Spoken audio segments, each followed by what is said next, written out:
नमस्कार, मैं ब्रजेश कुमार। अगर वीडियो अच्छी लगे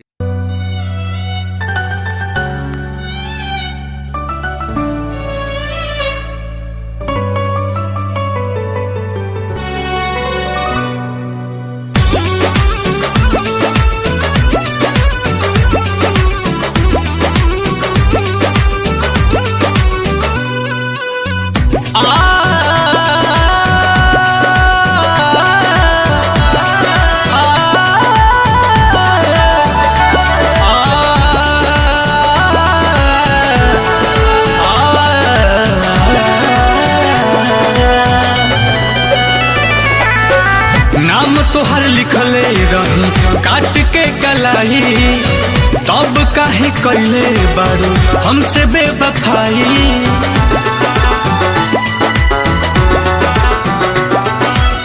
नाम तोहर लिखले रही काट के कलाई, तब काहे कैले बारू हमसे बेवफाई।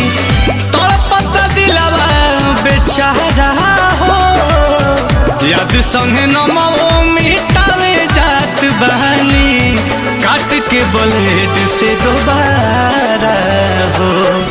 याद संगे नमो मिटावे जात बहानी, काट के ब्लेड से दोबारा हो।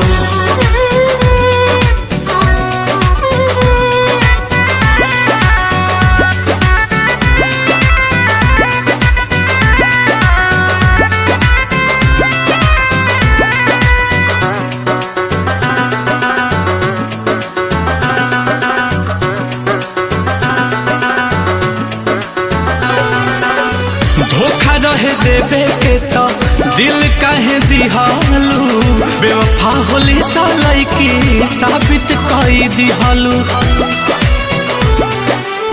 धोखा रहे देवे के तो दिल काहे दिहालू, बेवफा होली सालाई की साबित कई दिहालू।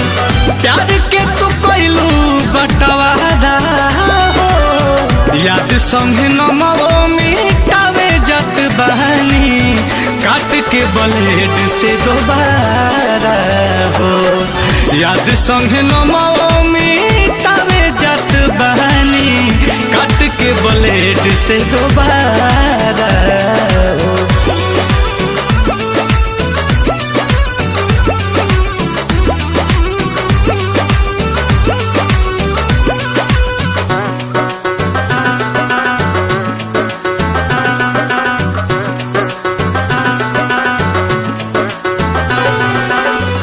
बड़ुए उम्मीद की तू पैबू सुकून हो, देख के बहुत नील कमल के खून हो।